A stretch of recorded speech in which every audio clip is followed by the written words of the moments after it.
All right, guys, welcome to session 35 of Materia, 37. where... Oh, sorry, 37. I don't know why I said 35. My brain just numbers. So we're picking up with the group having essentially done various tasks around Greenhill in preparation for their departure, which it seems the consensus is to head north along the Mason Fair, then stop at the Olivine Mills, which y'all are fairly certain is one of the corrupted locations, and then either sync up somehow with Julian or make your way west to Deeproot, where y'all had gotten out of, and y'all are insane for going back, essentially. There was a whole slew of things that the group wanted to do with rest and recovery, some of which included, let's see here, completing the ritual from as depicted on the scrawlings that would be bestowed upon Allegretto for winning the race back to town. Calisor had some inquiries about how nature and druids might have impacted Deeproot, as well as just assisting with more research and finding out more things about the ritual to help Al. Davis may have had some interests in seeking some answers around town and training. Dregnar was to sync up with Wiggs, the now, the group has understood his valuable role within the Adventurers League and his genius, as you guys were given some privy into one of the secret passages and amongst many, possibly at the Adventurers League Hall. I did misspoke. Sorry, Grant. They do actually connect to the sewer in very minor ways because there has to be drainage, but for the most part, it is a closed system. And Grant would be seeking rest and understanding on some of his visions, as well as taking up the responsibility and the duties for crafting these holy items that will help you on your journey into Deeproot and of the eventual Necromancer's Tower.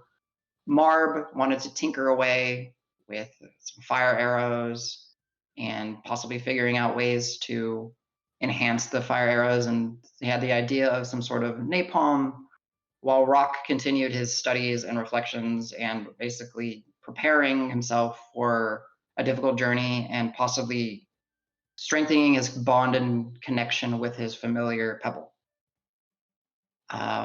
With that, we will pick up on... It will take you essentially 4-ish days of prep work and rest before you depart. So we're going to go ahead and step through some of these things that you had voiced interest in, and we'll go ahead and make some rolls, see how well everyone had done. If there's anything when it comes to you that you still want to interject within a reasonable time frame of 4 days, please do. I'm not going to deny you the chance to roleplay. So yeah, if anyone has any questions or concerns, voice them. Otherwise, we'll go ahead and start the session.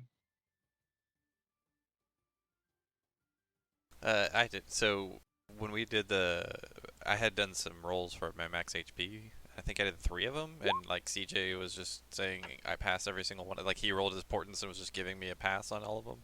Yes. So each pass is 5 hit points. Right. Back. So I already did that. We said it was going to be 4 days now, right? Yes. So I think we only did 3. Yeah, because originally it was 3, and then people started adding more things at the end of the session. Okay. So yes, anyone that is missing hit points, you are more than welcome to roll a DC 13 Constitution saving throw. Dregnar, you do it at advantage because you have the Tenacious Feat. I mean, unless CJ wants to give me another roll his portents and see what they are, and then maybe give me an auto pass. Yeah, CJ, if you're there, you can do some portents for the 4th day. So right now, I rolled 11 and a 3 for the day. Well, 20? That would with the actually 11, that would give me an auto pass because my con bonus is +2. Okay, yeah, I'll use the 11 to get you some health back. Okay. So Grant, you get 5 hit points back. Davis, 5 hit points back. Dregnar, go ahead and roll. And then, So I'm back to full. okay, Dregnar, you get it back. Nico, if you can hear me, do you want us to roll for you, or do you want us to wait for when you get in? You can roll for me. That's fine. Okay, I'll roll for you. Actually, make it visible. D20 plus Marb, con save plus 0. Nope, unfortunately, you are still, it's lingering. You rolled a 10 total. So with that, the people that are here, does anyone want to go first in their tasks for the 4 days? I'm gonna hold off on Marb because there will be some rolling needed, and then essentially I'll roleplay Allegretto at some point. I mean, I don't mind going first if nobody else wants to go. I am kind of dependent on how well Dregnar does, I guess, at the powdered silvering Okay. process. Okay, well, here, let's go ahead and do that then if Dregnar's okay. So, Dregnar, as you're approaching Wiggs, and he has noticed that, you've taken a keen interest in some of the alchemic things that he's done. And, he's noticed that you've carried your brewer's kit, and now you have a little bandolier of potions, and he's acknowledged your interest in it. And he's willing to work with you to try to help you to get powdered silver. And one way is that he describes it to you is, honestly, it's just a physical task, which he's more than confident you can do on your own, where you just take a file and just grind the coins down.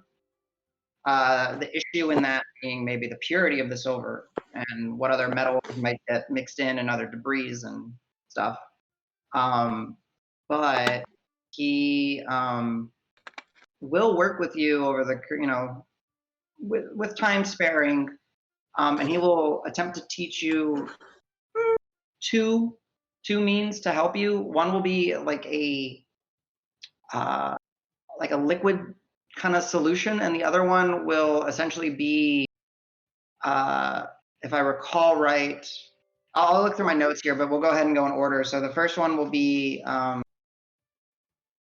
Wiggs will be speaking with you as you're up in his office, and he will tell you, while you are certainly strong and enduring enough, Dregnar, it is still a fair amount of tiring and fatiguing work to file down these coins. And he's kind of juggling, kind of puts his hand with a few coins in there. Wiggs kind of starts gathering a few materials, and he asks you to, there's a little vial of this amber-like oil, and he asks you to, can you grab that for me? Sure. Thank you. And then he will take the oil and he will essentially grab a few other, essentially it's like solvents and chemicals and stuff like that. And he'll kind of walk you through the process. He'll say, like, this is an extract from a lily that grows here in the marshes. And this is kind of a vile thing. It's dry. It's the sinew of a type of fish that's here, which we essentially leave in barrels until it rots and breaks down, and then we add acids to it, and it creates this essentially solvent. If you mix these ingredients, it will take this oil, and he does it, and before your eyes, that yellow amber oil turns into this like deep forest green. And when you hold it up to the light that comes through with some of the third floor windows, it's still very clear, but it's this dark green, this forest green. And he takes one of the coins one day and puts it on a little tray, and then drops some of the oil solution on it, rubs it in, and then leaves the coin in the light. and he'll tell you that, if you let this bake in the sun for, a day, it'll make it much easier to file down these coins. If you want to, you can give me an intelligence alchemy check, which I believe you did take proficiency in alchemy. So intelligence plus your proficiency to see how well you pick up on this oil solution, this softening oil, let's call it. Okay, give me 1 second. Okay.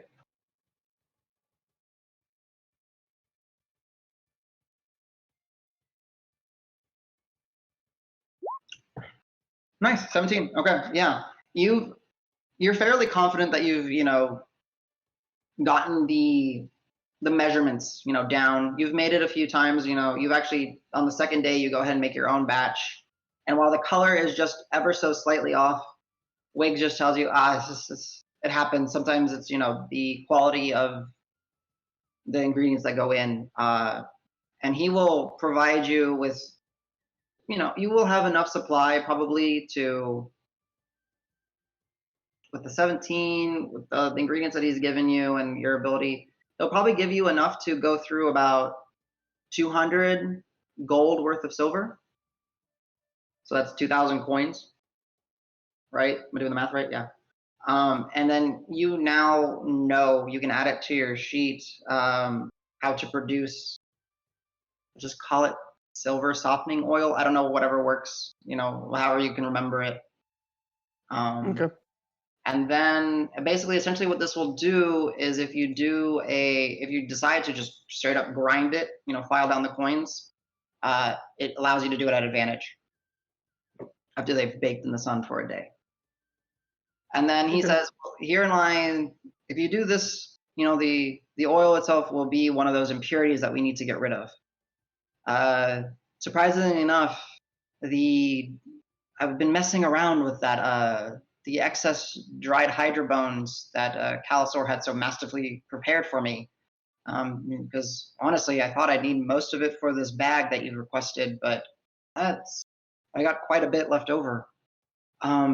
What I've discovered is essentially it is very absorbent to the moistures, and if you take a little bit of it, place the silver in liquid like water, put some of the powder in, and then he gives you another, like a little, essentially like a pipette, right? A little squeeze bottle.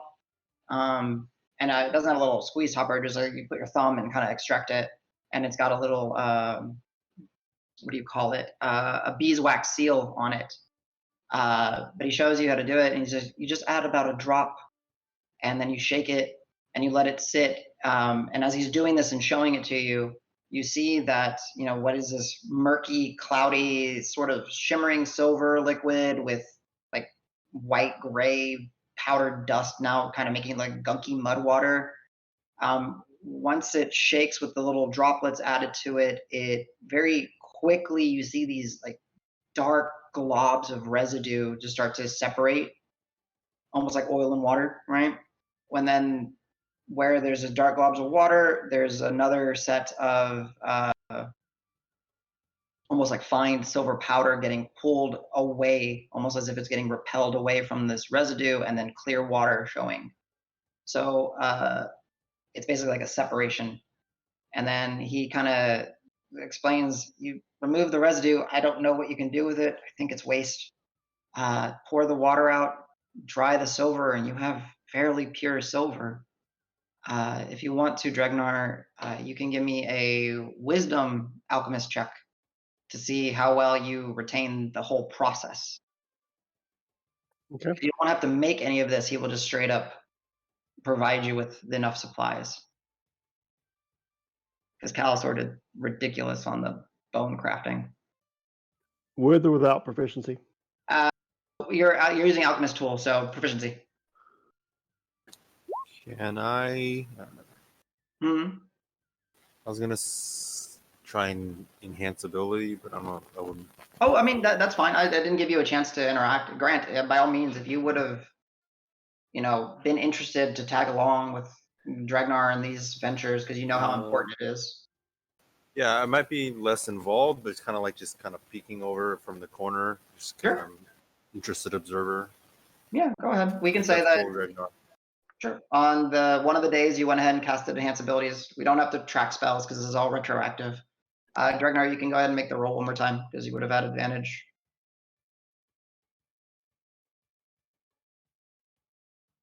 Which one's that? Owls something? Owls. You would be Owl's Wisdom. Owls wisdom. Yeah. So Dregnar, it's a little bit more difficult for you to grasp it completely. Like you have the supplies. You have a satchel of spare Hydra bone dust and the little little glass vial with the beeswax seal of the acidic solvent essentially. Or the few times you've tried, you've either added too much dust, too much of the little liquid droplets. It's not as pure of a silver, but you still are getting silver out of it. So you might need to spend, Wiggs will say, give it time. You can't do this necessarily by feel. It needs to be measured. It needs to be accurate. Fortunately, it's not like cooking where you can just throw things in and you get a feel for it. You know how it goes. So Dregnar, you're gonna have, at least when it comes to refining the silver, it might be a little bit more difficult for you, but you can always practice and get a little bit better as time goes. Okay. Well, between that and practicing is basically what I'm going to do, but I'm also going to let Wiggs know that I have contacts within the merchant guilds and the merchant caravans. Okay. And if for him helping me, if he would like, I know a particular merchant caravan that goes down to Silmaru, and he could possibly get you a reduction on the salt. As you're talking about this, you see this really big grin. You can give me an insight check if you'd be so kind. Grant, would you have been saying this with Grant in this vicinity or not? Sure. Okay, Grant, you can also give me an insight check. He fell asleep. He's an old man. Okay. No, 18. I'm rolling on D&D Beyond. It's just easier. I get you. Got an 18. All right, 18, and then Grant, if you want to give me an insight check as well. And then we'll move on to the next. Oh, actually, no, we have one more thing for you, actually. No, I actually did fall asleep in the corner. Okay, yeah. Grant, you weren't too keen in paying attention. You're just happy to see results. You're happy to see powdered silver being produced. So you'll be able to, do what you would see as your task in this. Sanctify these oils and censures. Yes.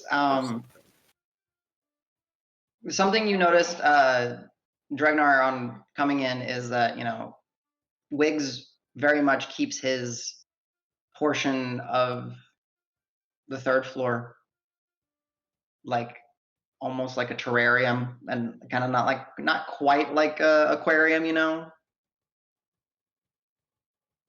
You can't hear me?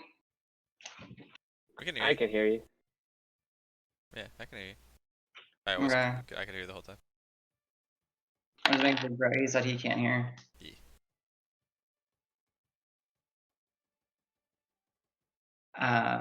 Here you did.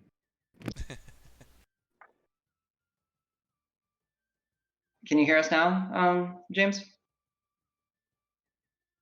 The James problem.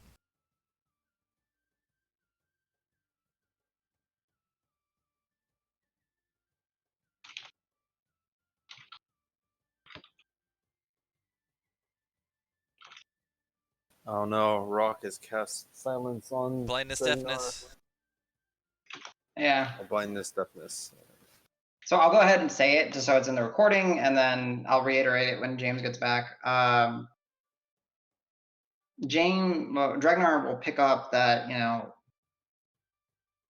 Wiggs has some value in keeping his area kind of more homely to what his environment that he's used to.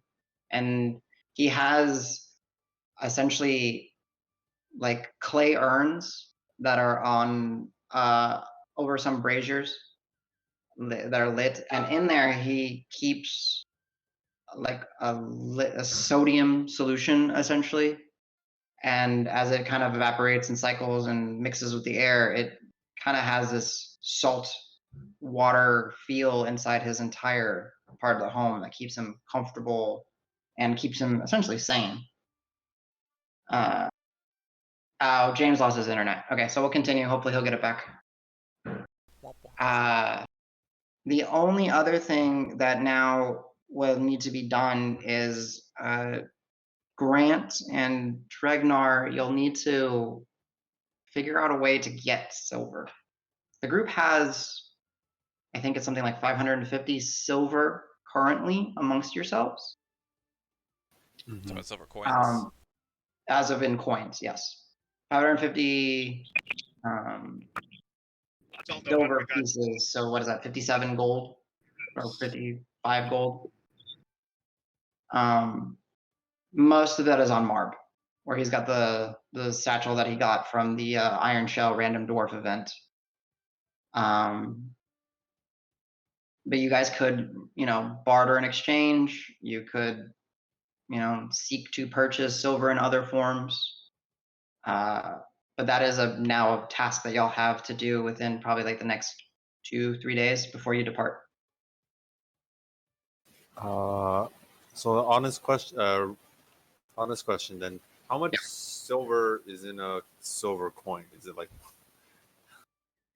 So normally? for the sake of keeping it easy, right?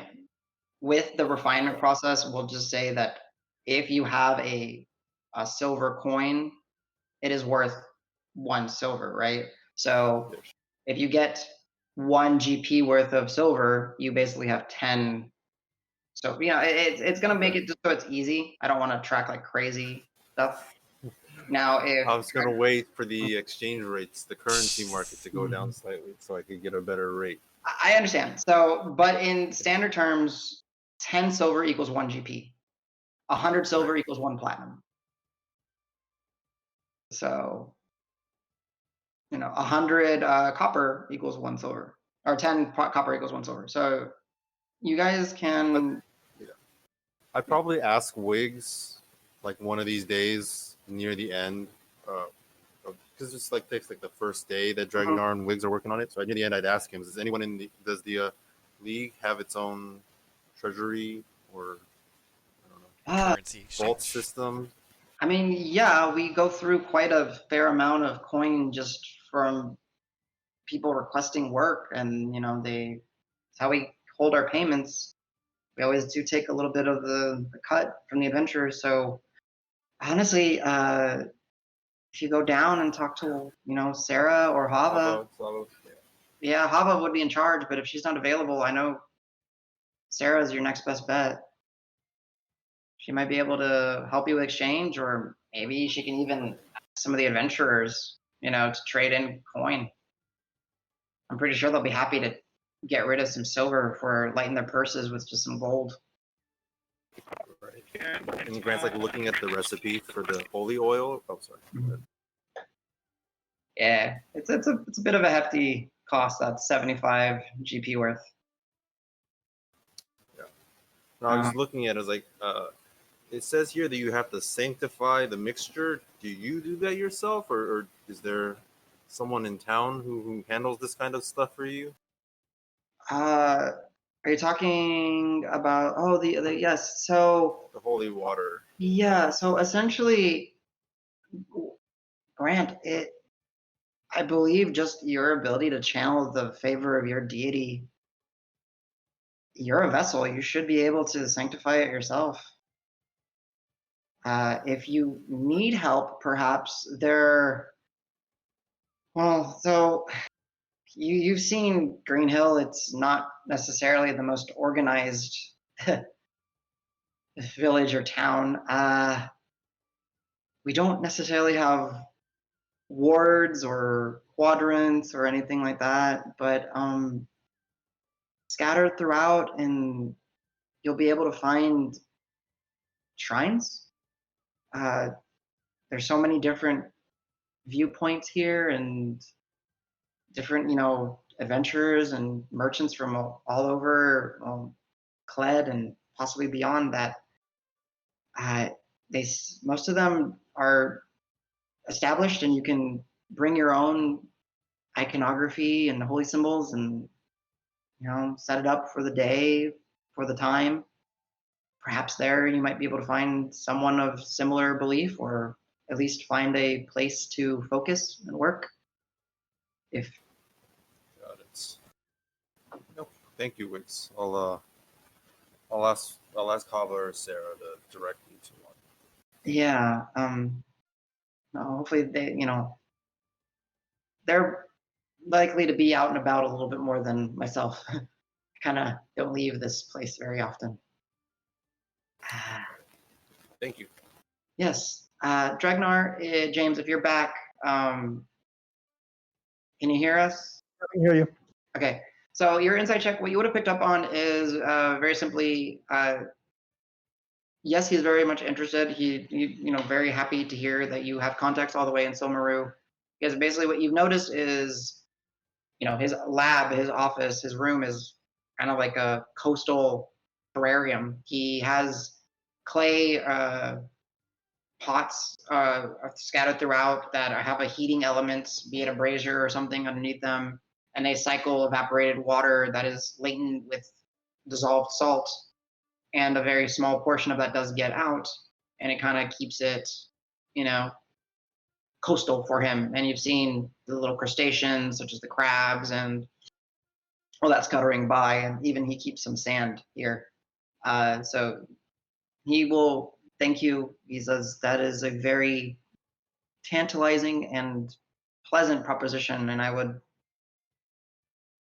when you return from the deep root, I believe in you. You'll return.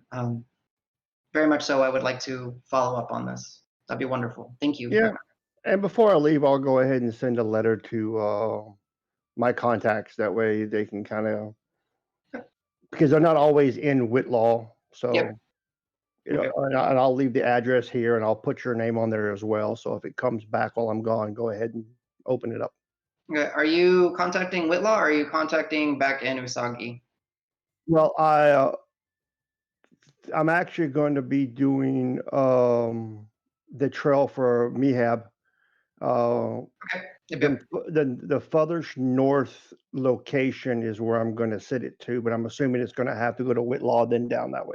Yep, that's fine. Yeah, it'll definitely go along the Mason up to Whitlaw, and then from Whitlaw it'll go disseminated as best it can. Okay, so basically for the 4 days, I'm just resting up, doing the alchemy stuff, and then I'll write the letter and send it off. All right. So yeah, if you would be so kind, somewhere drop down for the softening, you rolled a 17, so fairly confident you can do it regularly. For the separation oil solution, whatever, not oil, the separation solution, needs some work, needs some practice. Okay, it'd be in the notes section of D&D Beyond. Perfect. All right. I guess, Grant, are you comfortable with transitioning to yourself for this? Sure. All right. Yeah. Does anybody? So, quick question: how much more of each item do you guys think we will need? We have a lot of oil, and it has repeated charges. It looks like. So actually, sorry, real quick, that'll give me a chance to, because I forgot to do this. I've not given y'all descriptions of the items that y'all have had, right? And I like to do that just so you guys can, not have to 100% read, but also hear me say it, and then if any questions arise, I can answer to them. So let me open up the items real quick. Holy oil.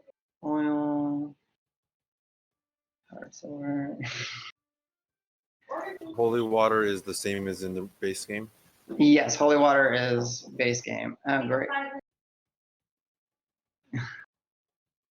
And I can't open the powder sensor. I'll try to do it in a moment. 1 second. All right, I'm gonna read these items off, and then I need to order a pizza for Anita. So give me 1 second. So real quick, so with the holy oils, the oils themselves come in an amber hue, and it captures the light spectacularly.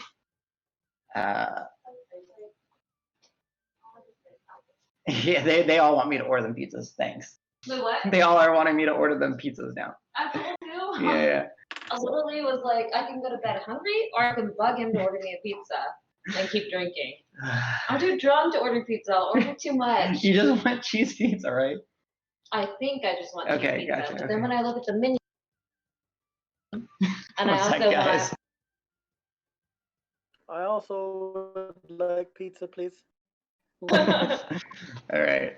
Let me get through the descriptions, and then we'll go straight to So anchovies and livers on pizza, right? yeah, anchovy and liver pizza. Oh, Pineapple. Oh yeah. Pineapple's good though. That's just The things I have to put up with. I'm wonderful.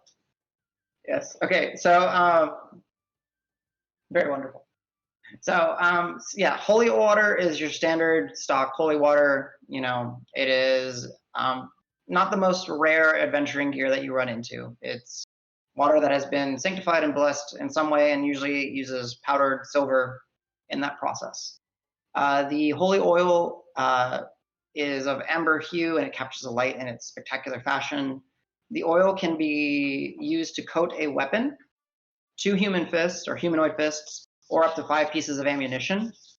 The oil itself takes about a minute to apply properly. And then for 1 hour, whatever it is applied to is considered magical, a +1 magical weapon when attacking fiends and undead. And people are typing. Okay. Yeah, dwarves are arguably humanoids. Yes, correct. Another feature of the oil is it lasts for an hour. You can take flame to it, and it will ignite in radiant silver flames. The flames do not hurt the individual that the oil is on, and they increment so much noise. And they increment the just the crinkling. It's fine. Don't worry. I'm gonna order the pizza here in a minute. And they increment the time in 10 minutes. So if you have an hour and you light it, you now have 50 minutes and 10 minutes of and 1 minute of radiant silver flames. That when you hit an undead or a fiend, you deal 2d6 extra radiant damage. And then there's the whole process of creating these. Silvered censers are essentially contraptions that have been blessed, and they can be in all manners. They can be satchels, bags, little containers. They're basically a means to distribute powdered silver into the air that has been blessed, and it normally has a silver light element and a humming sound, and it essentially mimics a turn undead with a lower DC. Holy water is holy water. Then you also have these boots that have tons of lacing and strappings that are boots of the vigilant, and essentially when a person wears them, they can add a d8 to their initiative rolls. And then you have a rope of a magician, which is a special rope that is a further extension of a rope of mending. It can be cut into little pieces, and then amongst the command word, it can stitch itself back together. If you have at least a 30-foot piece of the rope, it can be like shot up into the air, and then it'll like suspend itself. Or you can make a circle portal, and then you can cast rope trick, the spell via it, giving you essentially a safe rest for 1 short rest. And then lastly is the Staff of the Croak. This one does require attunement. It is a magical staff. It is not a magical staff for the purpose of +1 damage, +1 to hit. But it is magical, and therefore it does overcome resistances if the creatures have it to non-magical attacks. But when you're attuned with it, you can breathe air and water. You gain the amphibious trait. Your standing leap is 25 feet in length and 15 feet in height without needing to run. This also includes, like, you know, if you run and jump and it's better than what you can do, it supersedes. And you also get a swim speed equal to your walk speed. And it's a sleek wooden staff. that always feels just slightly damp and slightly slick. It has a simply carved frog at the end of it that seems to be almost like in a crossed hands and feet position. So with that, I will pause real quick and I'm going to order some pizza while y'all discuss items. And I'll be right back, guys. Apologies. Disgusting items. Yeah, I think you get the boots and Dregnar gets the staff, right? There was no objections. So. Yeah. Does anyone want the rope? I was holding on to it, but if you want it, it's cool. You do more climbing than I do. I just wanted to mess with it. Because it can open a pocket dimension portal, too, which is kind of sweet. Yeah. Yeah, you can hold on to it. Sweet, thank you. Is anyone gonna take the visor that we've had for a very long time? It can stay in the bag. I think it's just it's not that. Didn't we functional. say we're gonna attach it to the drift globe? Oh no, we got rid of The that. drift globe, it can't won't. fly It won't. It's too heavy. Yeah. I mean, I'll wear it just so it gets used. I don't care. I'll have glowing eyes. That's kind of fun. I don't think you can see out of Or it, we though. can sell it for silver. Or we could sell it. See what it's worth. We can let Roque wear it. That's fine, because then he just looks more ridiculous. He just has all this crap on, even more just random shit on. He just.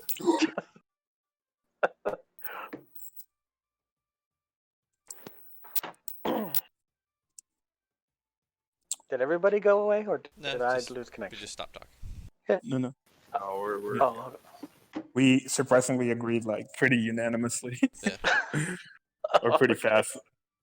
Which so items I'm did we- taking things out of the bag of holding. So what is in here? Staff of the Croak. That is going to Dregnar. Yes. James, Yep. thank you. Okay. So it's coming out of the bag of holding. Do you know how to add it? Does everyone know how to add items? Yeah, I'll add it in a second on my equipment page. Okay, good. Deleting. Remove. Ugh. Do we want to divvy up the paper birds? Just kind of this. Those are kind of Most another of us thing get where one. it's fine that they sit in the bag. I think.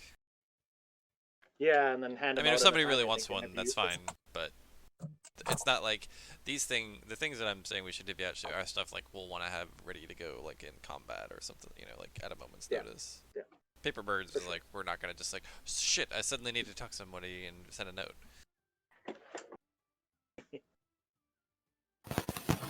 Also, Jade, I was thinking. Oh shit! I forgot you mean there's nothing you needed to do. Or something. Your mic's kind of screwed up again, Angie. Did you move away? Yeah. I'm lagging. Oh, you're lagging. Yeah, so.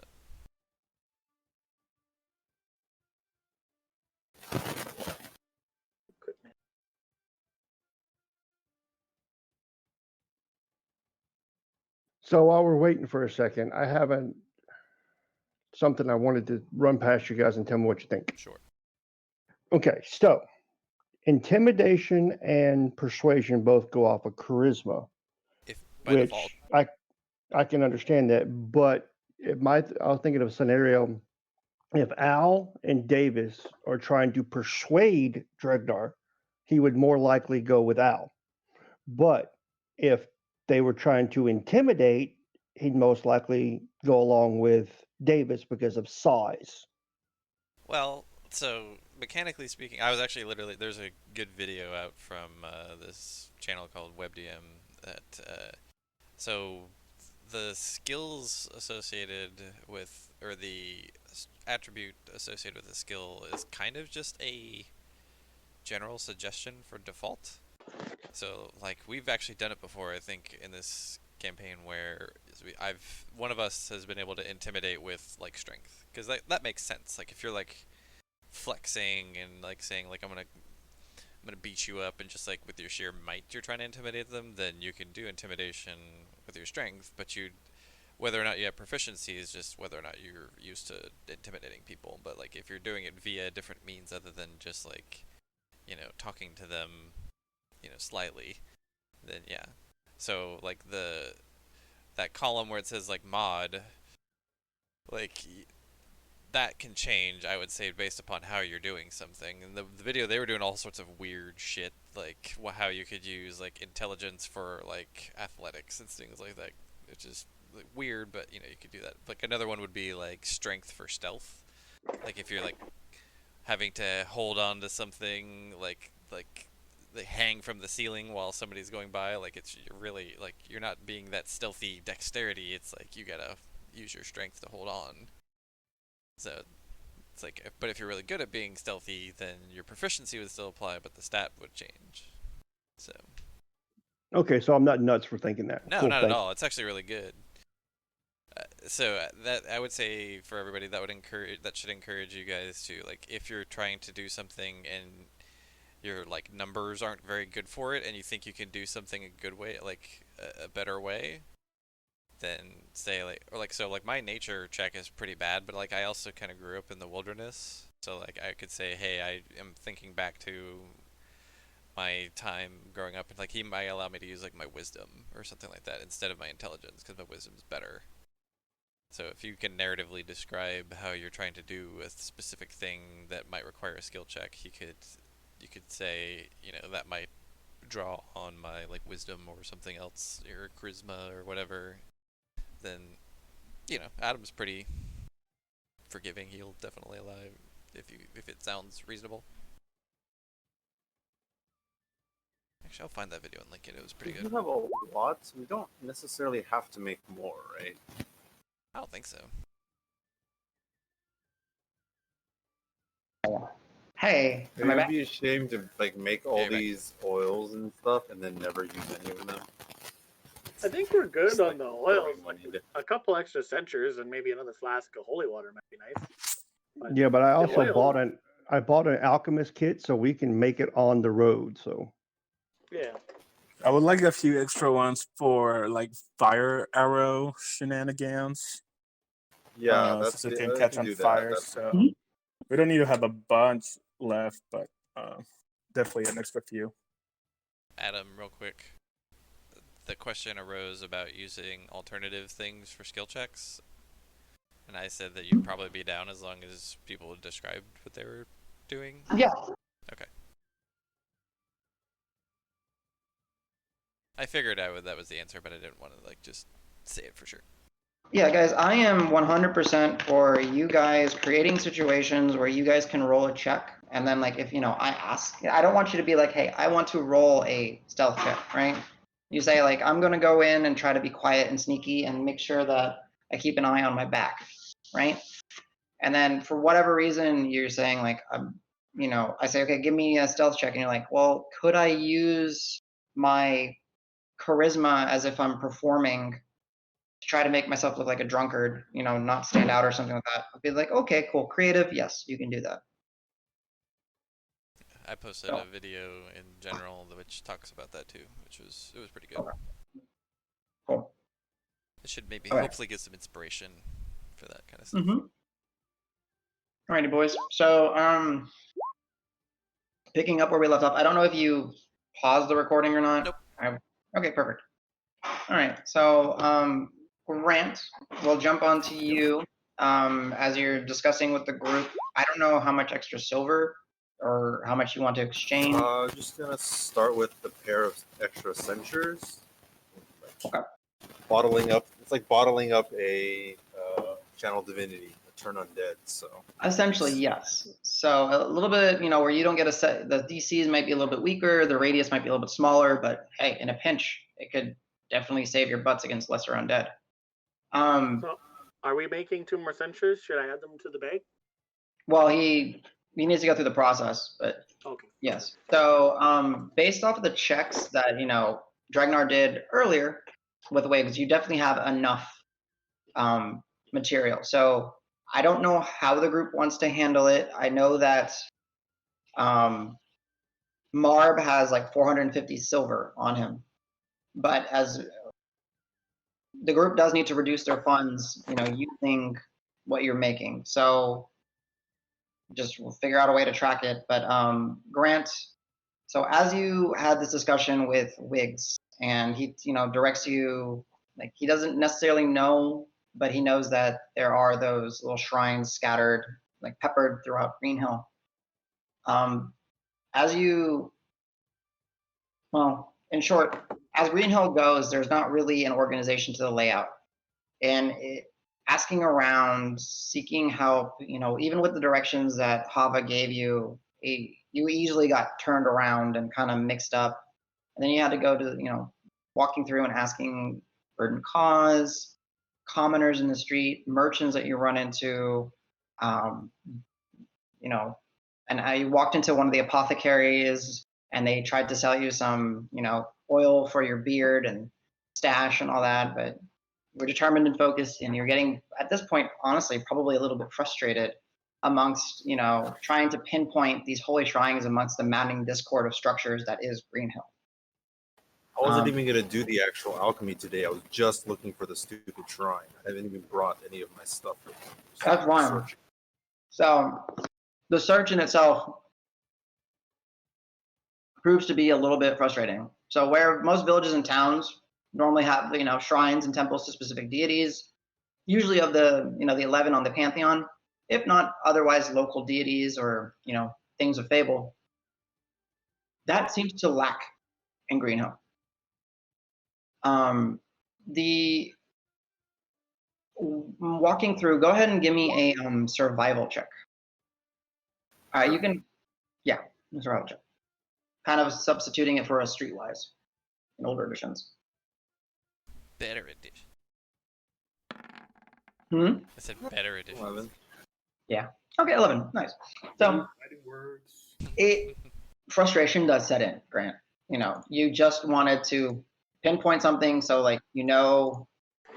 the following days where you can go with your supplies, with a clear plan ahead of you, and now you're stuck in this tangled mess where you go over little bridges, get in alleys at a dead end, go into some buildings for help, and people point you in certain directions where they say, oh yeah, just go down to this corridor, past the well on the left, and I think maybe about 4 buildings down, you'll find one of those shrine things.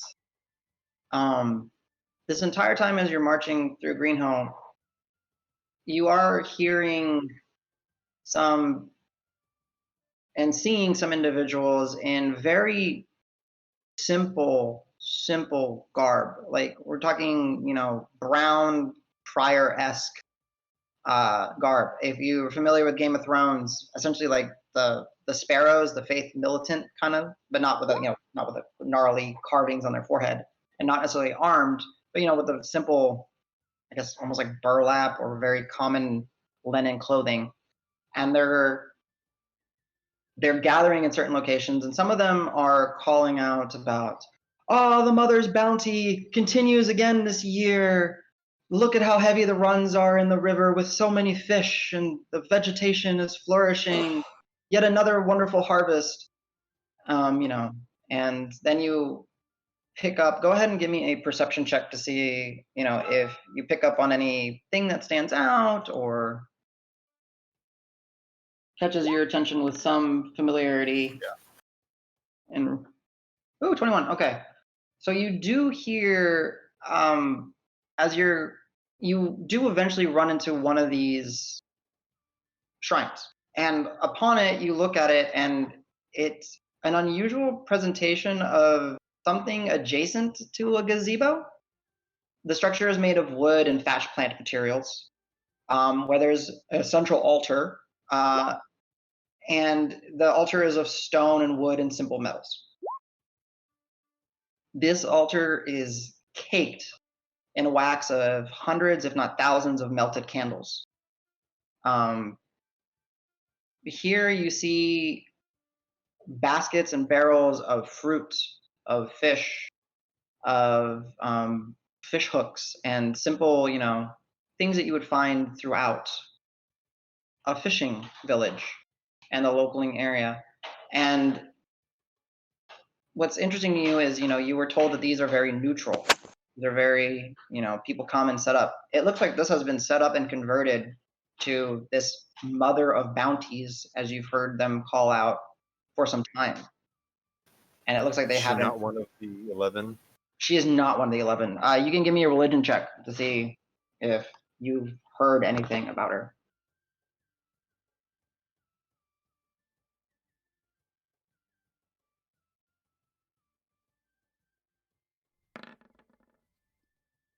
Yeah. It's such a local specific deity. You've Must never. be an evil cult. I cast spirit guardians and murder them all. All right. No, As you I go. know. Yeah, I know. But yeah, you've never ever heard of it. Just listening to and kind of observing some of them, maybe she's has something to do with their faith about, you listen to them calling about how the harvest is so great, the vegetation is bountiful, the rivers are full. Maybe it's someone that's put up a persona, or maybe it is a deity. You don't know. Never heard of it. But as you continue your march, as you are unable to use this one gazebo shrine, you then takes you about another hour or so, and you find another one. And Quick question, Adam. If I Yeah. had stood around at this Harvest Mother's gazebo, would they have shooed me away? Would they have no, tried if to they talk to would me? have, yeah, some of them would have approached you. Not necessarily, it's an interesting smattering of individuals. There are some that look, impoverished, and there are some that look like they've had fairly good lives. Um, but yeah, they'll approach you and be like, "Oh, yes, sir. You must be an adventurer that has witnessed the mother's great gifts." Because I'm assuming you're sort of in some of your gear, maybe not fully decked out. Yeah, I probably have like the hammer with me or something like that. Yeah, and your holy symbol or something. So I hold up the symbol. Well, actually, I'm a adventurer who serves the lawbearers. Who is this Harvest Mother you're talking about? She's wonderful. She has blessed these lands and has been blessing them for at least half a decade, if not more. You've surely seen the wonderful fish and the great vegetation and the flora that has come from this area. She is the deity that has, well, blessed this land with her grace and her guidance and her kindness. The Mother of Bounties has provided for all of us here in Green Hill. Are you her followers? I mean, have you seen her physical presence? Is she someone new? I've never heard of this god of yours. Real quick, is anyone else getting a lot of static Oh, from yeah. Angie? Angie, static like crazy. Yep. I mean, when you're speaking, it's still kind of audible, but like when you're not speaking, it's real bad. Shake your connection, maybe. Move stuff around. Yeah, you may want to just like maybe unplug some and of the plug. wires are crossed. Yeah, Mm-hmm. but can you still hear me, Angie? So I can give you a discussion. Yeah, you can keep going. Oh, that's much better, by the So way. good. Oh my god, that was good. All right. That was so clear. You're welcome. Yay! It's like I was straining to listen, and I was like, clear.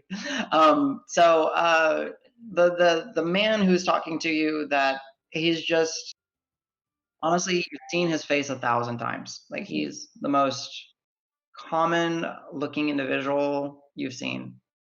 Male, human, mid 40s. Nothing fantastic about him. Simple garbs.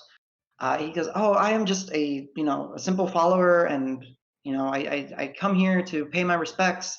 The daughters of Bounty, they directly communicate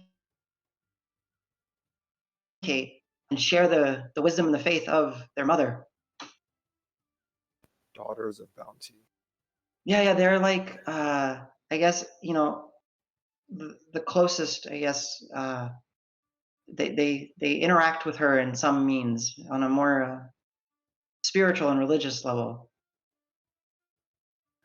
Okay. Well, the gods in our world are both large and small. They are of rivers and mountains and hills and castles and everything in between. It is not unusual to have lesser gods come. I would like to meet one of the daughters sometime, but I have other things to look for. Have a good day. Kind of walks off. blessings upon you as you walk off. Sure. So yeah, and then you would have spent about another hour or so until you found one of those shrines. And this one seems to be far enough from more central Greenhill that hasn't been claimed, and it's the same gazebo of wood and thatched materials with a stone altar. This one has much less of the candle caked, wax on it. And what's interesting enough on this altar, it's stone that's raised, and it's almost been like hollowed out like a concave section. And in it there is a simple shelf placed, but there's also like hooks made of bone and all that to help you adorn whatever iconography, holy symbols, whatever you bring to make your shrine or prepare your shrine for your worship. Trying to see if there's anything else. But yeah, anything else? You've basically found one. Now that you've kind of ventured around, you might be able to find it. Can I find my way back safely? That's yeah. So you can go ahead and give me a another wisdom survival check. As you are mentally doing this, you can give yourself, guidance if you wish, or you can even self advantage if you wanted to. Yeah, I pray to make myself, find my way back. Yeah, exactly. So whatever one, either guidance or Owl's wisdom, because they're both concentration. You can't have both. Nice. That was with guidance. Sorry, I'm not in Roll20. 8 total. Sorry. Okay. You think you can find it? You're Grant. You're fairly confident in yourself. You think you can find it.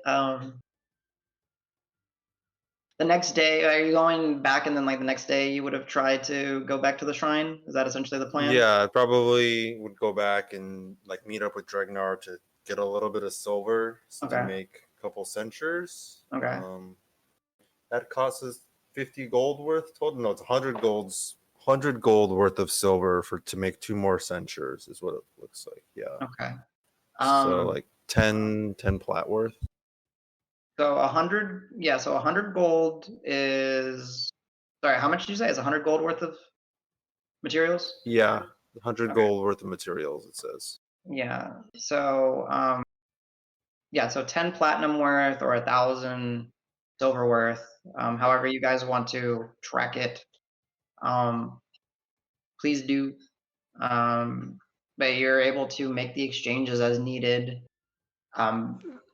As you're doing the exchanges, is anyone helping Grant in any of this gathering of silver or that, or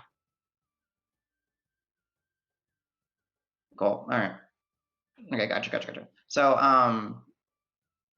you're able to get a 1-for-1 exchange. Let's call it that way. So Grant, if you wanted to, for the time being, dock your platinum and just stay converted, perfect.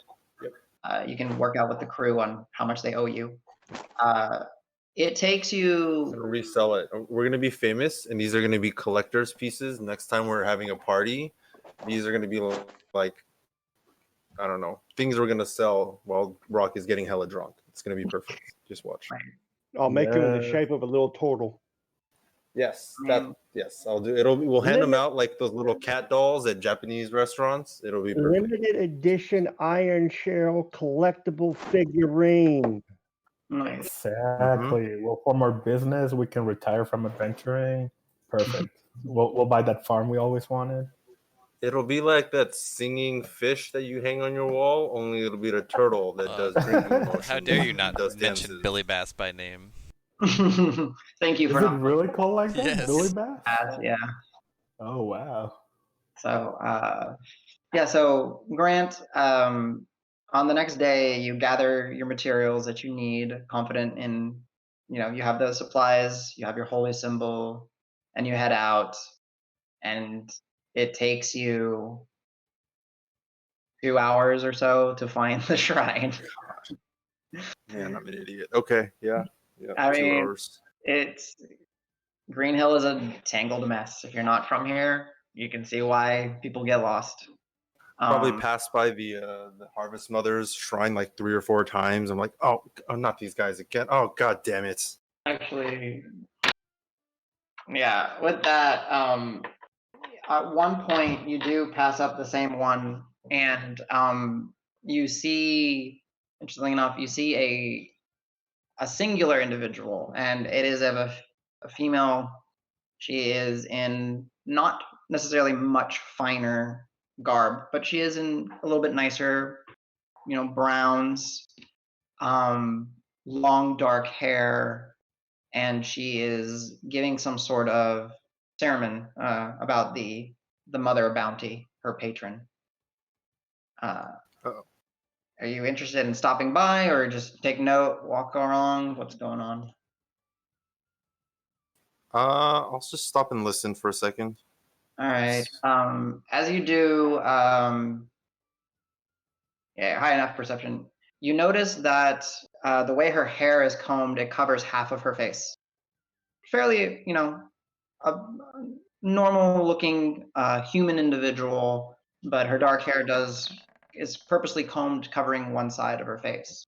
And you do pick up some that she's giving part of the sermon where you come in and she gave up her sight to be able to bless the lands, the rivers to be bountiful. And you kind of drift out of paying attention, and then you do hear some of the individuals say, kind of in unison, seek new fruits, all in concert in unison. And then she repeats, seek new fruits, and smiles. Again, you do sort of stand out because you're in your slightly finer not undergarments, but commoner's clothing, right? But you have nicer ones, and you have your holy symbol and that. And she sees you, and the one eye that you see darts over, and then she grins, smiles, and then continues with her lectures, speaking about the mother and how she, came, blessed these lands, and will continue to do so as long as, we give but a small piece of the bounty back to her. And we are those who are here to spread the word and act as her, her vision amongst the land. And then after that, essentially the crowd will, after about 10, you probably catch like the last 10 or 15 minutes of it. Yeah. You do see her, some individuals start walking up to her and start talking. If you wish to eavesdrop, you can. You can go ahead and give me a perception check. Otherwise, you're free to do whatever you want to do. Not planning on eavesdropping. Grant's probably too tired to go look for another shrine, so he's just gonna wait till they clear out and she's finished her sermon, so he's just gonna hang out until they're done. So you his. Yeah. So you hang out, and you have a degree of patience, maybe a little lessened because of your previous 2 hours zipping around trying to find your previous shrine, and you notice that they are not leaving. Like, she is still there discussing. Some individuals will leave, and then when one leaves, another one comes. And you're starting to kind of look around, and you see that on the pillars of the gazebo, there's now been carvings and iconography of this mother added. You see lilies carved in, some crude, some beautiful. You see iconography of the running river, the river Sly, the hills. Like the river is full of fish, right? So you see their attempts to display this along the pillars of this, and then the shrine.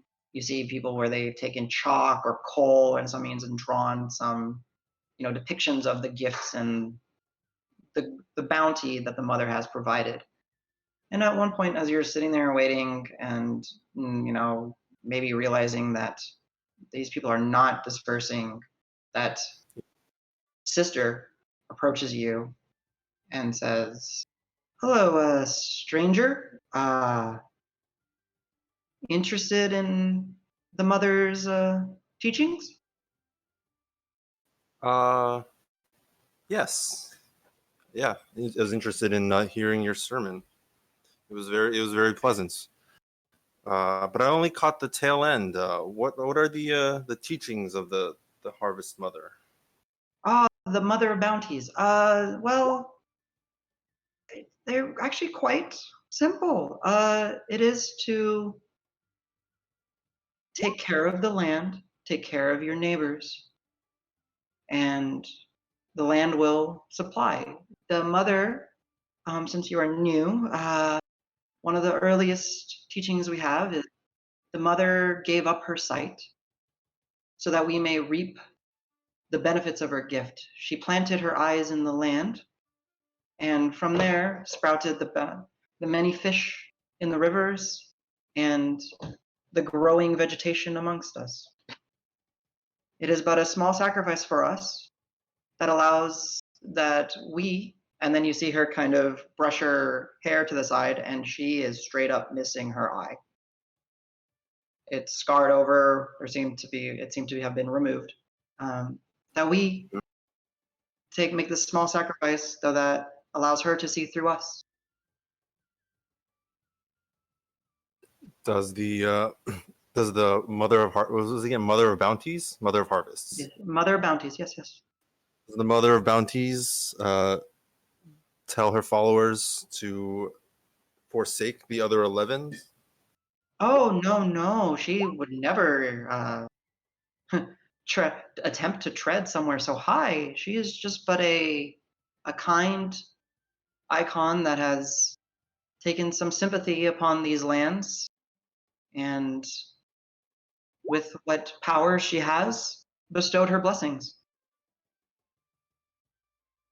Well, I hold up my symbol of the lawbearer, and I say, Grant says, well, all of our gods demand different types of sacrifices from us. Some demand our lives, some demand our eyes. I gesture toward her. Mm-hmm. But as long as they, as long as they do not demand too much, and they give back to us, there is room in our world for all of the gods. Well, she does not demand that we give up an eye. It's just us of the highest devotion seek to be vessels. And it is a ceremony some of us undertake. There's a few of my sisters, like I, that have done this. And are you one of the daughters, as they say?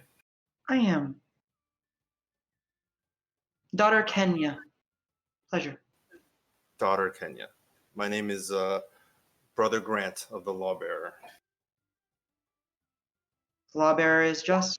The lawbearer is, well, without it, we would not have civilization. I hate to impose on your space, but my old bones won't stand for another hour of searching for a shrine. I haven't prayed in a long time. Can I use some space here and do a few sacraments for myself? You could attempt, but I don't know. We've kind of, well, the mother's influence is very strong here. I could have one of my my sisters escort you to a shrine, but with her guidance, That would and be fine. Okay. I won't. I promise not to interfere with your sermon, sister. I thank you, and mother's blessing upon you. And you see her kind of wave over to a robed female individual who comes over, both eyes. And Kenya says, Sasha, would you be so kind as to escort Brother Grant to the nearest shrine that we have not occupied? And she nods. What was the name of the other girl? So Kenya and what? Kenya and Sasha. Sasha. Okay. Okay.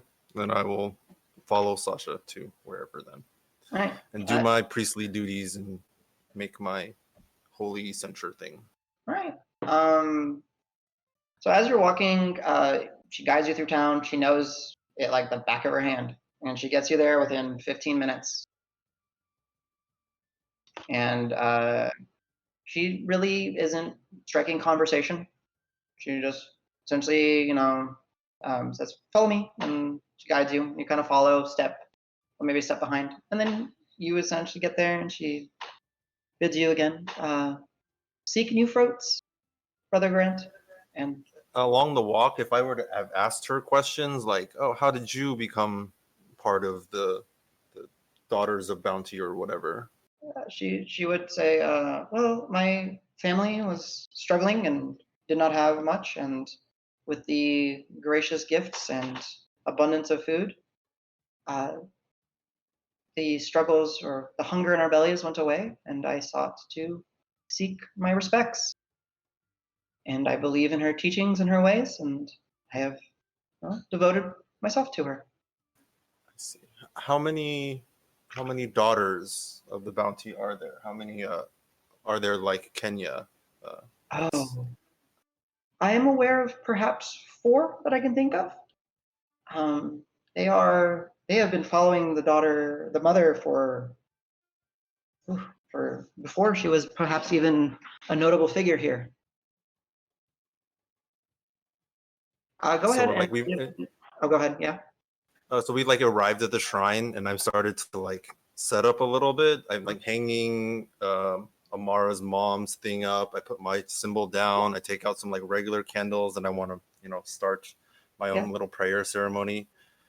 And I kind of like offhandedly say to Sasha, did you pray to the gods before you became a member of the Bounty?" Well, honestly, yes. At nights when me and my family were going hungry, we prayed. Perhaps this was their answer. Perhaps she was brought into this world by the Pantheon. It's very fair. It's very magnanimous. Was that the right word? No. It's very kind of you to think that way. It's we all have moments that we think the gods have abandoned us. So even if you still have love for the Pantheon, even though you felt like you may have not been listened to before, it's an impressive sign. Well, she has been kind. She has been good. Grant, you're having a little bit of discussion, since you are having a little FaceTime with her, go ahead and give me just another perception check.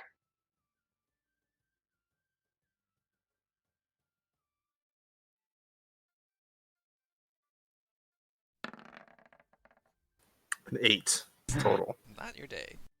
Yeah, you're Not doing it. dead. You're just tired. You're glad to be at the shrine, and you get to work, and she, seek new fruits, Brother Grant, and leaves you be. Okay. The process, honestly, to make the silver censer, not too difficult, as you have the supplies, and you have the time.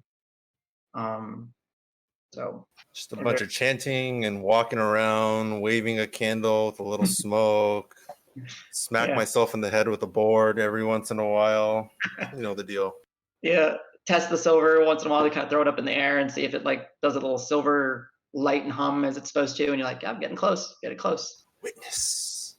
So, but yeah, you go ahead and add 2 silver censers to your inventory, and if you would have put it in the bag of holding, we can go ahead and move it to the bag of holding. Yeah, you just add them to the bag of holding. Okay. So CJ, if you're here, you can go ahead and add 2 more holy censer, silver censers, whatever they're actually currently called, because I renamed them at some point. Yeah, will do. Got it. Cool. All right. Anything else, Grant? Or are you content? Nope. Thank you. All right. Nicely done. Yuki. So we did Grant, we did that. Oh, I guess Grant, you would then eventually sync up with Nico or Marb to do some of his shenanigans. Marb, are you still interested in doing your fire arrows and all that, sir? Absolutely. All righty. So you have gotten fire arrows here in Green Hill before, and that was down in the armory with Horace. Unfortunately, as you go down there to speak with him, he lets you know that all of them have have been taken to the Eastern Front to deal with the The giant can. Go ahead and give me a. Honestly, I'll just say for you, it would be a intelligence survival check. So instead of using wisdom, you can use your intelligence. You are, I believe, at this point, you had to fix yourself to urban, so you do get to use your double proficiency. Nice. Can I keep wisdom since I have like +1? It's a little bit different, unfortunately. Like, this is recalling information. Rather than making you have to do a history check, I'm allowing you to use your, your knack for the street and your criminal underground and all that, even though not necessarily a criminal activity, but it still help you. Yeah, that's fine. While Wiggs can't necessarily, while Horace can't necessarily assist you, you do have your buddy Grung over at the Fishbone and Tonic, where he made you your satchel of booms. Maybe he can help you. Yeah. I want to sync with Grant first about the holy oils. Okay. Oh yes. Oh, we're making exploding holy flame arrows. Something like that. Yes, exactly.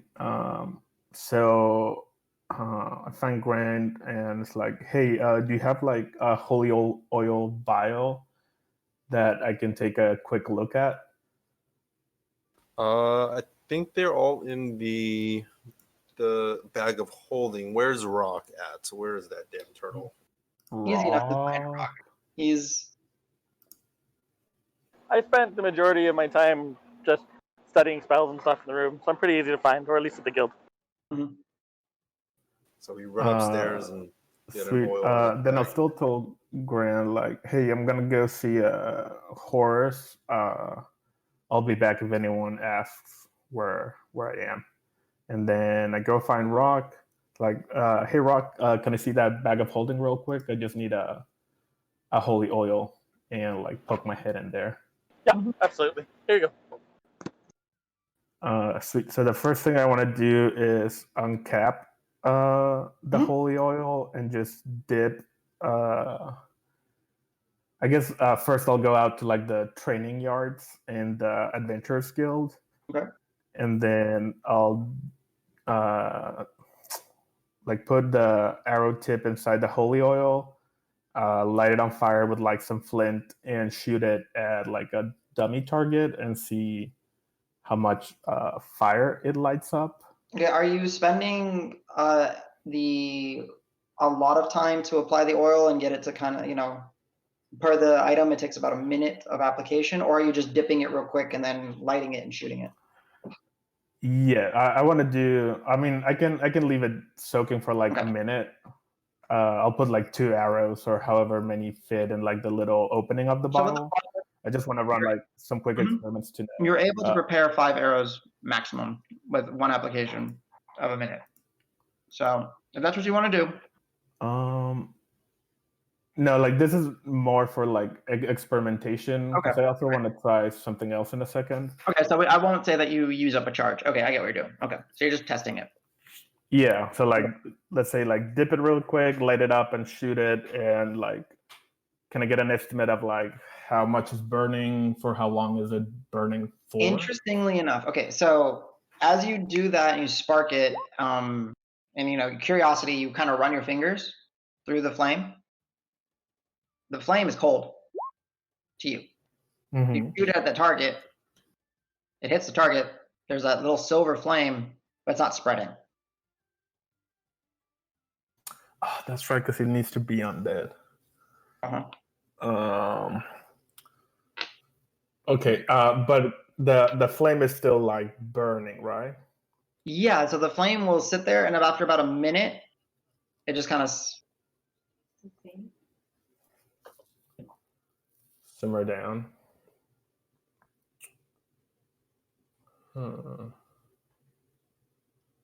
Okay, what would it take to attach like the whole vial to an arrow so that I can shoot it and like basically like explode and cover an enemy in holy oil, kind of like something like that, like a projectile that can like spread holy oil around to make more like an area of effect fire holy oil zone.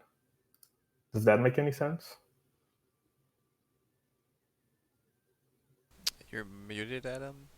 Maybe. Sorry, I was sorry. This would be, I get what you're saying, Nico. This would be along the lines of like tinkering. So you'll be like tinkering and trying to figure stuff out. Like to balance the whatever vial on the tip of an arrow. So as far as I know, you do not have a tinkerer set. So you might need to track someone down that can help you with this. And they might be able to assist you with this. But it is, I mean, it's viable. Like you could possibly figure out a way to deliver a shattering holy oil that might be able to be pre-ignite and then spread. I don't know. Like, I get what you want to do. It's just what is at your disposal. You need help. Okay, then after I realize that, like, okay, this is not gonna work, I'll head out to Horus's. Are you going in the Adventures League or are you going to the Orc individual? The Orc is Grung. The Horus is at the Adventures League. Horus's first, yeah. Okay. I want to fill up on a few things. Possibly an extra quiver full of arrows, and some strips of rag that I can maybe try to make some Molly holy oil bombs just in case. Sure. Go ahead and knock off. You know what? Honestly, just whatever copper you have, just burn that. So I think on your character sheet you have like 64 copper. Mm-hmm. You just kind of give him some copper for the rags and all that, and he just supplies you with the arrow quiver, the additional quiver and arrows, no charge since you're an Adventure League member. Sweet, and then I take those to Grog at the fishbone hook. Fishbone, or like bone hook and tonic. There it is. Bone hook and tonic. I take all of those materials, and I guess I walk in and then I announce myself like, "Hello, anyone here?"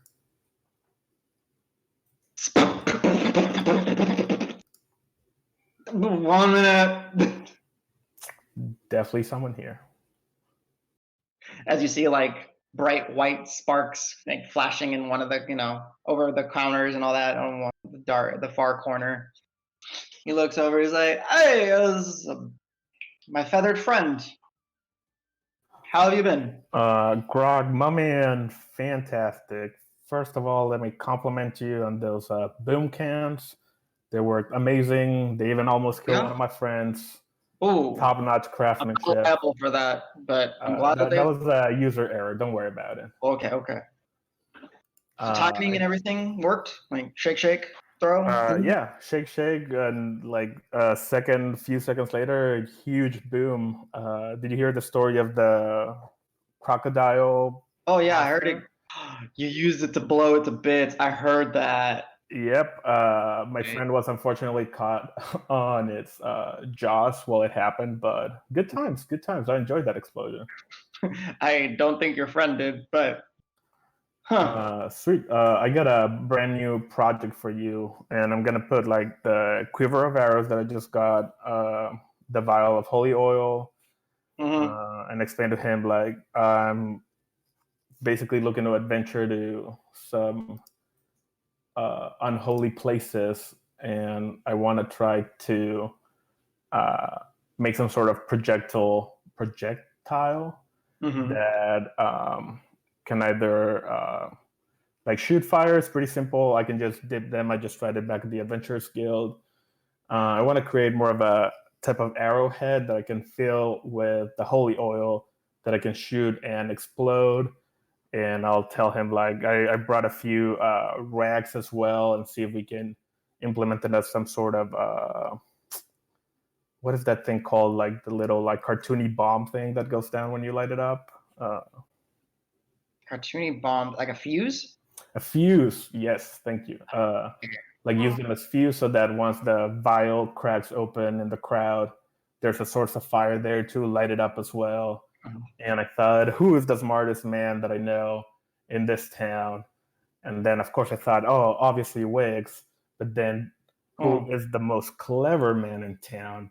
And that's obviously you, Grog, my man. So I came to okay. you. Okay, hey, you you're an kind of insulted me there for a second, but nice turnaround. I like it. Yeah. The classic lower them and then bring them back up, reverse psychology strategy.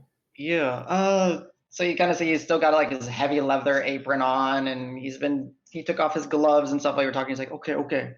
I like where you're going. This you adventurers do some crazy stuff. Going to unholy places? No, thank you. I'd rather just stay here in town in my little shack and make my concoctions. Those fishermen back at the alligator, they were like, oh my god, that was a cool explosion. I was like, you ever need explosives? Grog, my man in town. He's the guy you always go to. So like your name is starting to spread over there. Like I'm just carrying your inventions, but like my legend just goes hand in hand with yours. Like you'll have people coming around asking you to make more of this, more cans of booms. Like there's a partnership here. I like your boom inventions. Awesome, my man. Well, let me tinker around at this for a day or two, and then when I get back to you, I'll let you know what I got. You're here in town for a little bit, right? I can give you 2 day stops. I'm guessing at this point, I don't know how long all of us are going to stay, but the sooner the better. Let me know if you can write down some steps and try to teach me. Like if you got the system down, I would love to like learn from the master and like do a little bow at him.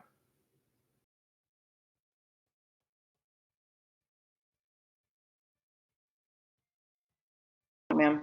Nico, perfect. Yeah. Let's take a quick break. I'm gonna go grab the pizza. Be right back. You got it.